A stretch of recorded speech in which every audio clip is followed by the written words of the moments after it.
দুপৰীয়া থালিখন আজি ওলকচু বাওঁ লগত মাছৰ মাথা দিছোঁ। কি মাছৰ মাথা দিছোঁ ভিডিঅ'টো সম্পূৰ্ণ চাব।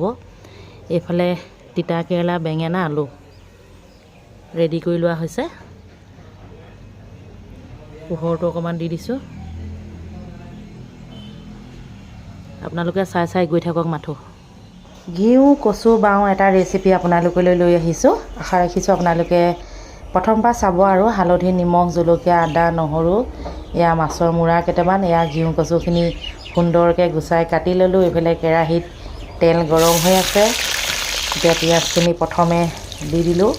প্ৰথমে মই মছলাখিনি বনাই ল'ম। হালধি, নিমখ আৰু লগতে আদা, নহৰু, জলকীয়া সেইখিনিও তেলতে দি দিলোঁ। খুব ধুনীয়াকৈ এতিয়া ভাজি ল'ম। মানে প্ৰথমে মছলাখিনি সুন্দৰকৈ বনাই ল'ম। আজি অলপ বেলেগ টাইপত বনাইছোঁ ঘিউ কচু বাওঁখিনি। শুকান মাছৰ সৈতেও ভাল লাগে, নহ'লে ধৰক যিকোনো মাছৰ মূৰাৰ লগত বনাই ভাল লাগে। সেয়েহে মই হোটেলৰ বাবে আনিছিলে ৰূপচন্দা মাছ।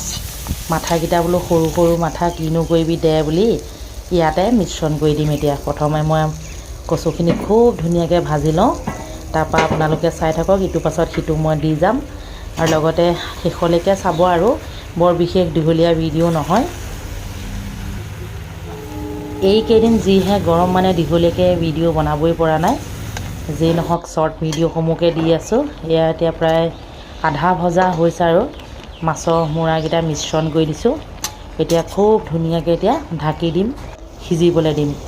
এয়া চাওক 50% সিজিছে আৰু অকণমান সিজালেই খাব পৰা হ'ব।